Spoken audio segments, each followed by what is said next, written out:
Wasn't good enough. Hopefully it is now. No, I'm kidding. Anyway, okay.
Kristen made me cry when we recorded that. I haven't played that with anybody in years.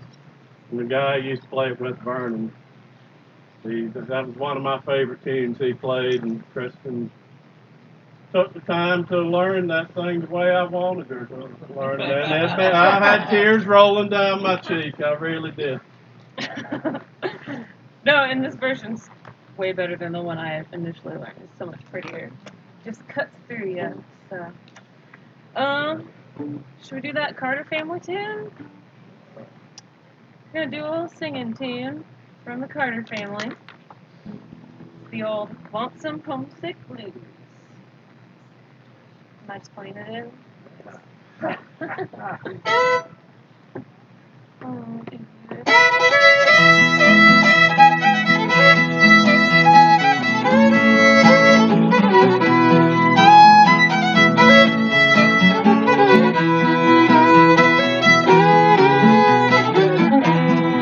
I've got the lonesome homesick blues.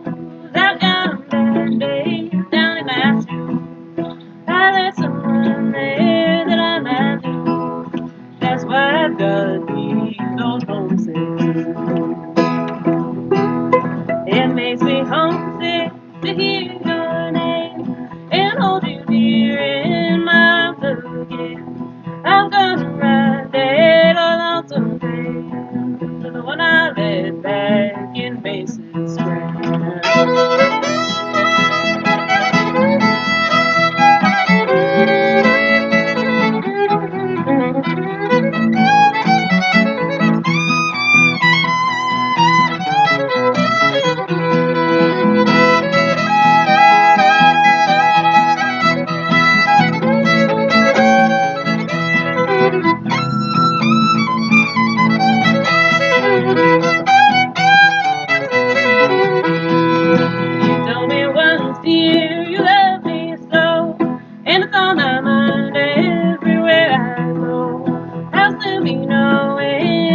Or has your love for me grown cold? Well, listen to that old lonesome train. It's gonna carry me back again to the one that told me that love was true. I'll spend the rest of my days with you.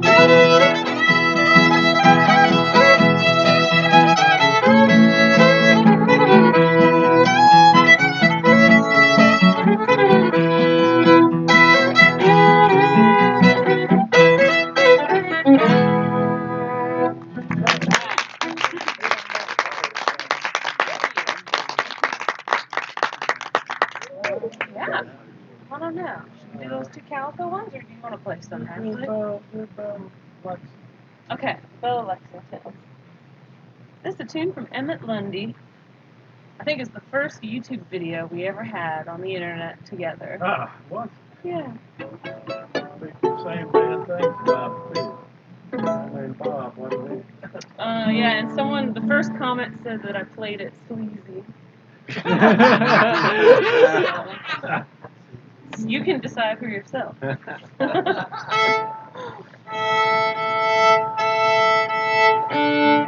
I think he intended it as the good Susie. I later found out. So you never know. If people are trolling you on the internet, it might not actually be trolling. You have to like read through the lines. So, life lessons learned. Okay.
Sound familiar because it's one of those D tunes that's like 7 other D My fiddle wife tunes. says all tunes sound the same. They can be in any key. Well, there you go. All those fiddle tunes sound the same. They all do, yeah. But they don't to me. Especially when they're running through your head late at night trying to fall asleep. Should we do this? Do you get that calico fiddle? Where is it? I love that these birds are singing along. I think they like the high notes too. When Yucca was playing like up there, they were getting They were going crazy. Yeah, I heard them. They really liked it. Yeah. I think you were taking over the frequencies that they're used to occupying. Sorry about that. It's great. Yeah. Ashley brought me another fiddle so I wouldn't have to retune. That's all right.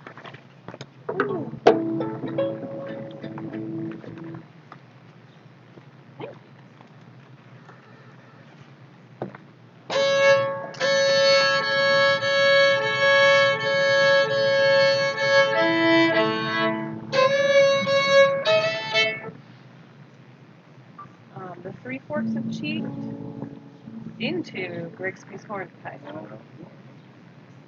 So y'all fiddlers are familiar with the calico tuning? Y'all ever use that? A, E, and C sharp. It's a cool kind of swampy tuning. So this is a pretty tune, and then another Ike Robertson tune called Grigsby's Hornpipe.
Ready to switch up? Yeah, I think we're good. And then you're gonna do your stuff later, I guess. Okay. Yeah, Cool. I think Kai's gonna play a little bit more. When you got it on. I'm fine either way. Gonna change up the mood. Let's just. It'll be a lot more comfortable. Right out here. They're opportunity.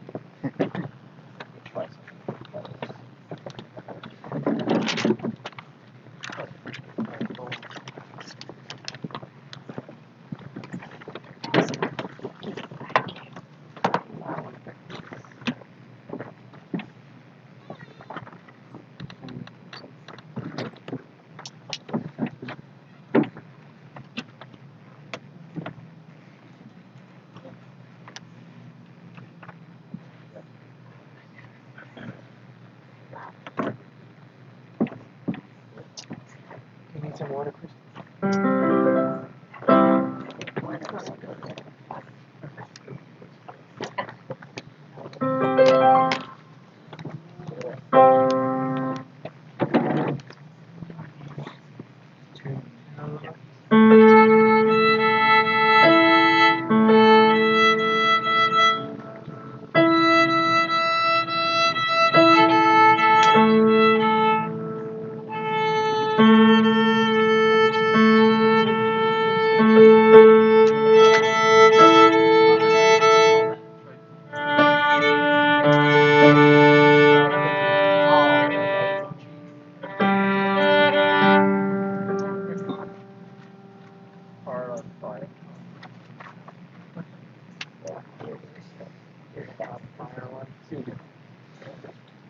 Okay.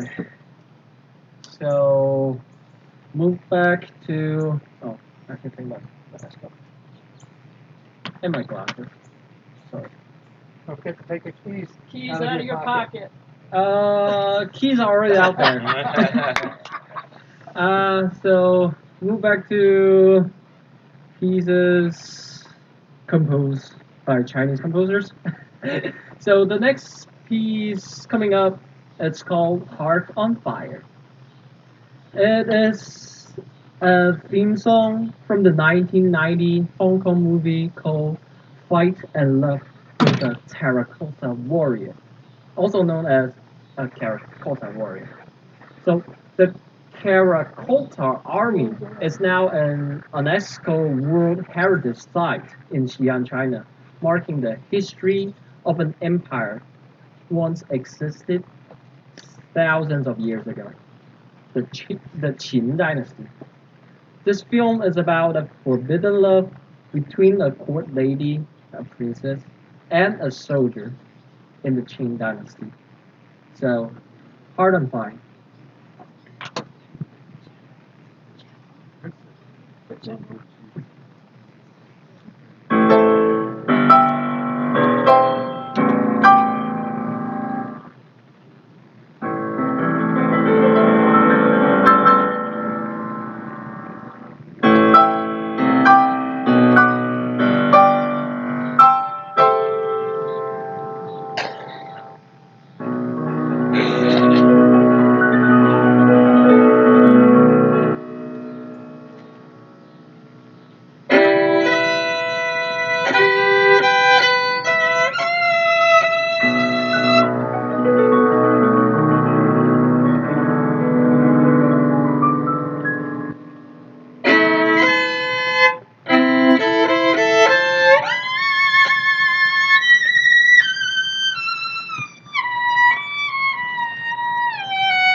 Hard on fire.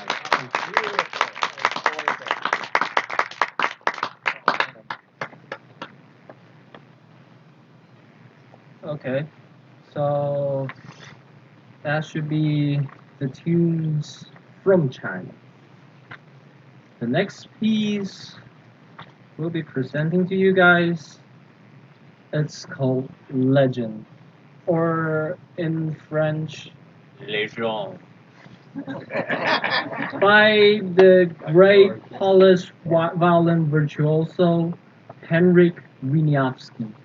He's known by classical violinists as the one who tortures us the most because most of the pieces are technically difficult, so difficult to perform.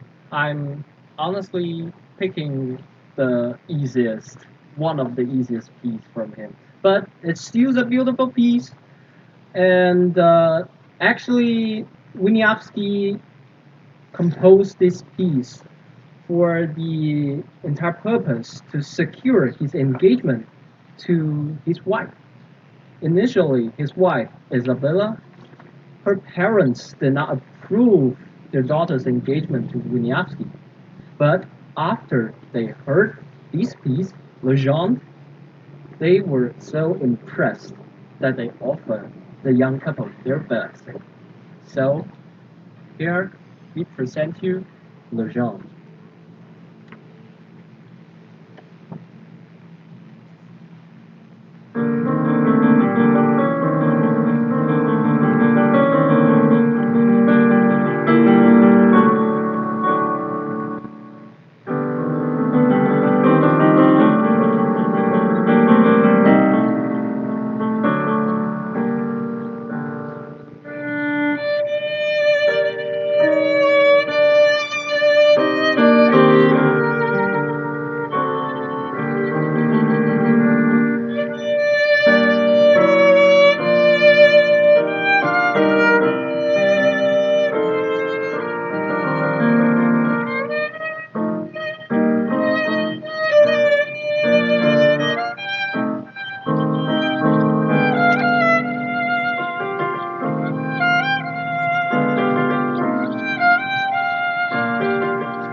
Nice job.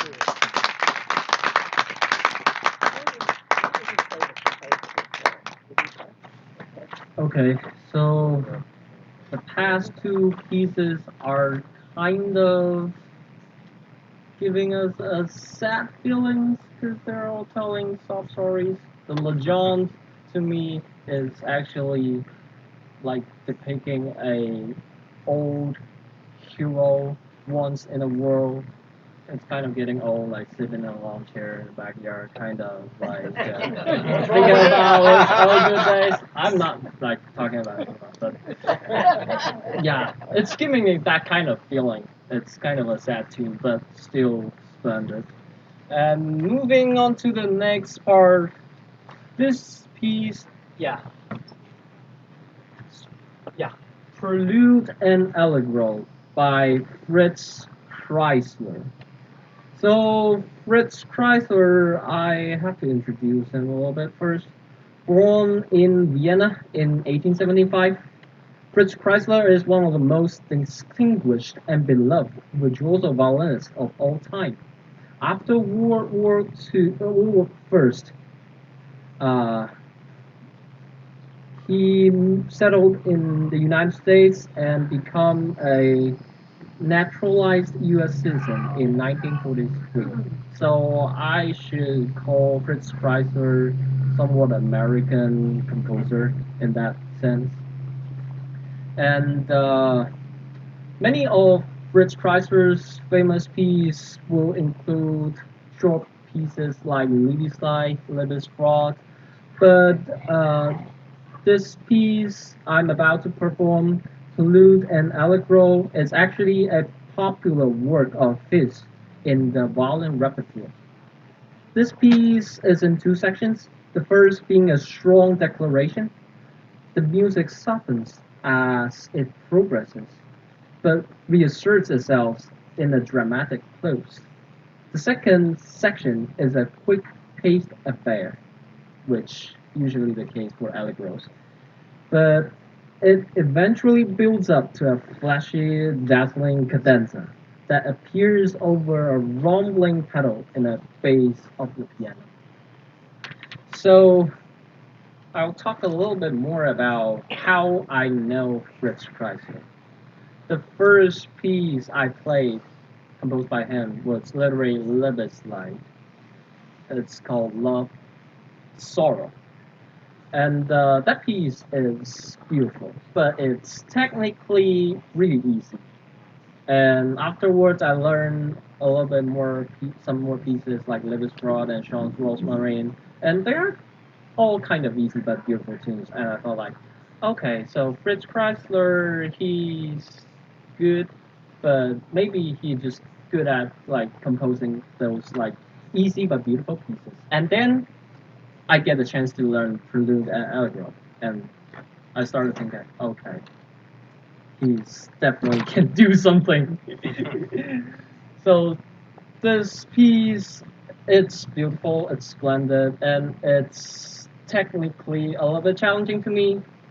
This will often be the case. I will check my pockets to make sure there are no keys in it, so that I can put all my strength into performance. And without further ado, Flute and Allegro by Fritz Kreisler.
Okay, that was quite a lot.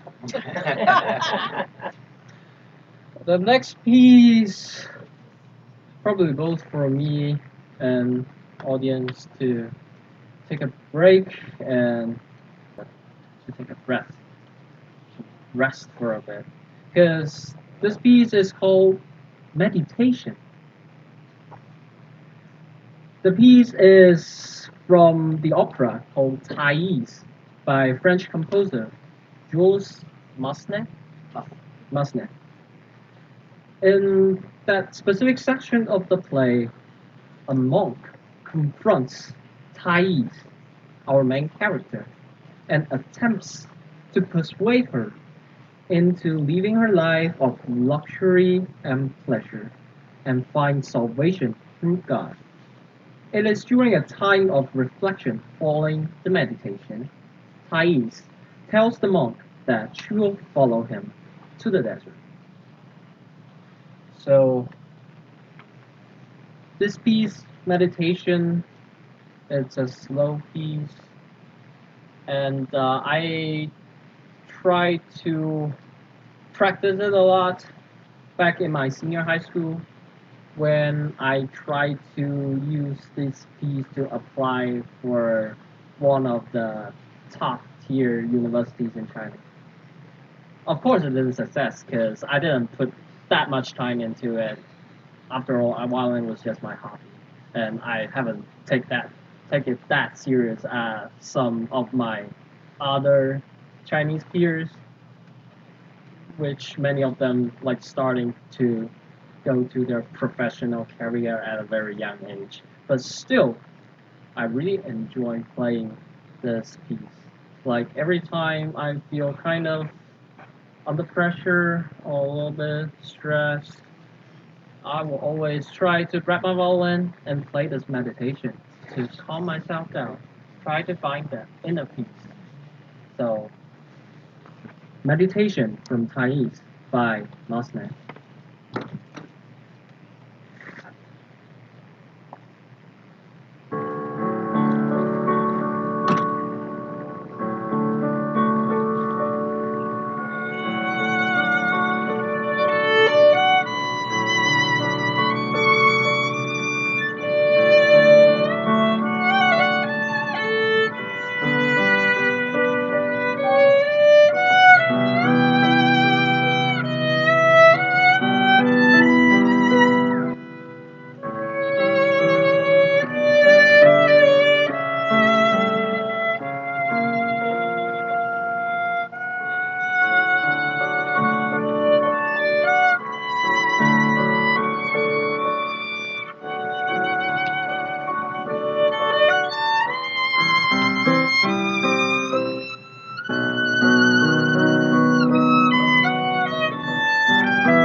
time, I would like to welcome Christian and Ashley back to keep the performance going while me and Bradley can replicate.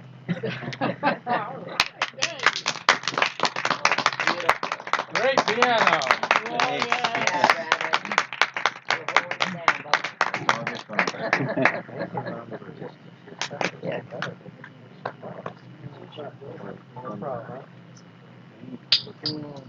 I'm playing that.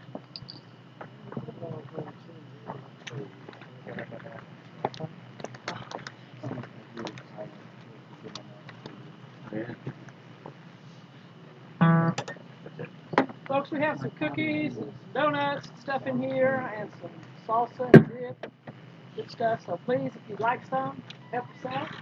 We'll yeah, Okay. yeah, right in here. And there's water in the cooler. Anybody need a water? Okay. In the red cooler right here, some water. Well, I now get the opportunity to introduce Ashley Carter, who I was lucky enough to meet about 10 years ago when I was in South Carolina. And he's kind of been a fiddle, an old time music mentor to me since I moved here, and to many other people around in this part of South Carolina. But besides being like probably one of the best, my favorite backup guitarist to play with, he's also a fantastic fiddler in his own right. Don't And believe her. And well, so now you threw me off.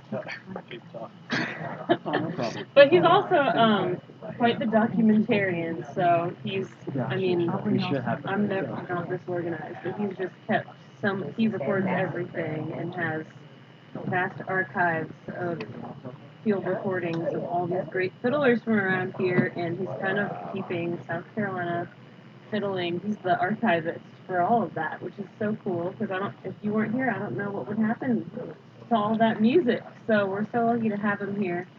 He was the Jean Laney Harris Heritage Award winner for folklore 2012. He's a folklorist and really awesome fiddler, and he's passed along so much music to me and other fiddlers younger than me, and he's keeping it alive. So please give a warm round of applause to Ashley.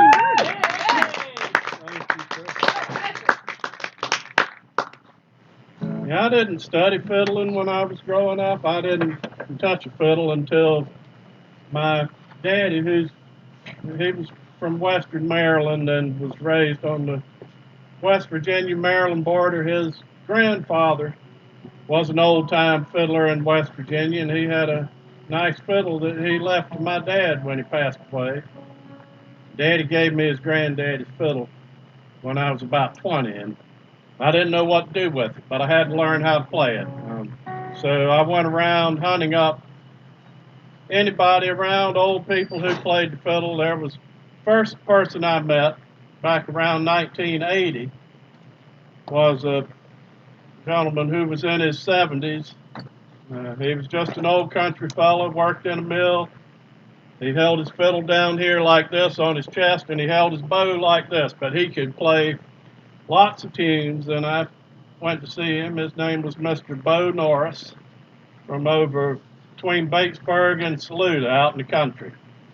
And I guess since the Carolina Fiddle Club invited me, I'm going to play tunes I learned from South Carolina fiddlers. This one I'm going to do has a little singing involved. I'm going to get a singer over here, Miss Kristen, to accompany me a little bit to hide my voice. I'm going to try to sing it a little bit. It's an old-time tune called Get Along Home, Cindy, Cindy. Mr. Bo, I think, told me that he learned this from an old guy who was old when he was a kid back in the 1920s, and this man he learned it from was playing fiddle back in the 1800s. So this one goes way back. Get Along Home, Cindy, Cindy. If y'all pick up the verse and you want to sing along, help yourself, because this is the fun thing here about the old time music. It's a fun music. Sing along. The verse goes, "Get along home, Cindy, Cindy. Get along home, Cindy, Cindy. Get along home, Cindy, Cindy. I'll marry you someday." Real easy. So help me out here.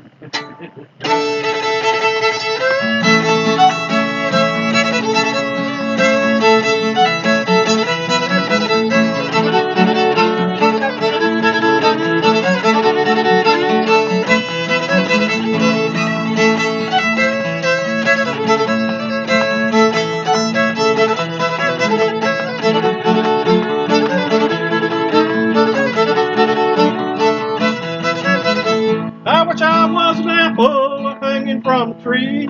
Every time I Cindy pass, she take a bite of me. Get along home, Cindy, Cindy, get along home. Get along home, Cindy, Cindy, I'll marry you someday.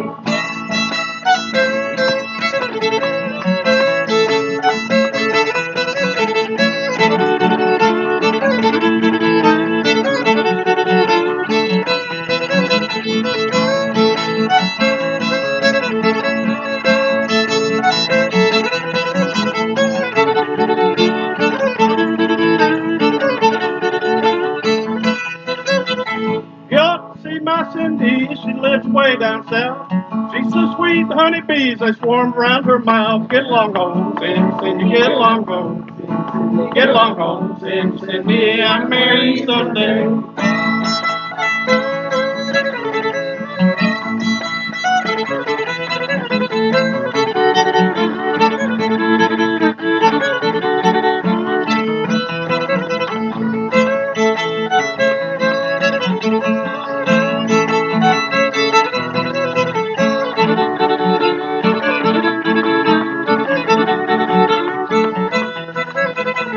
If I was a tailor as fine as I could sew, I'd sew that gal my coattails, down the road I'd go. Get along home, Cindy, Cindy, get along home. Get along home, Cindy, Cindy, I'll marry you someday.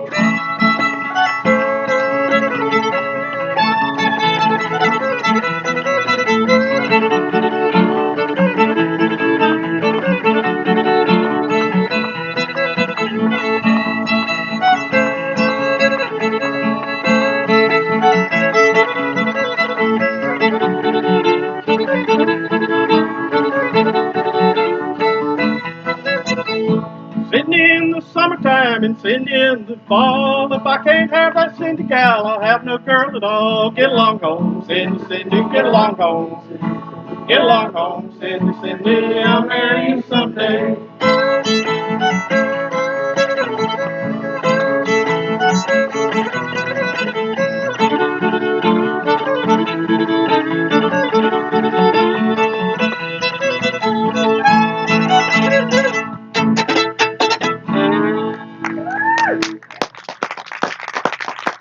Thank y'all, I appreciate that. That's a little taste of kind of old time music the way it was maybe 100 years ago. Actually, that's about the time that the gentleman I learned that tune from, that's when he was learning the fiddle. It was back in the late teens and early 1920s. So I'm going to move on to the next, one of the next fiddlers. Excuse me, No charge for the meat. one of the next fiddlers I learned from. Kristen has already talked a little bit about him. We played a tune of his a while ago. Mr. Vernon Riddle was from Spartanburg, South Carolina. Now, I went to college up at Wofford in Spartanburg. I did not major in music. I started in chemistry and took organic and changed my mind and became a sociology major. But while I was up there, I met up with some of the fiddlers around Spartanburg. There were several good musicians. It kind of was a hotbed of old time and old-fashioned country and bluegrass music up in that part of the state. But Vernon Riddle was one I learned a lot of stuff from. He learned how to fiddle up in the upstate of South Carolina, and in 1955 he was in the Air Force and went to Texas and picked up a lot of Texas style fiddling out there in the late 50s and early 60s. I'm going to play a little waltz I learned from him called the Red Fox Waltz. Key of D. Yeah. All right. You're going to get it like that. If you all want to dance, they can come dance too. Right? Grab your sweetie. Yeah.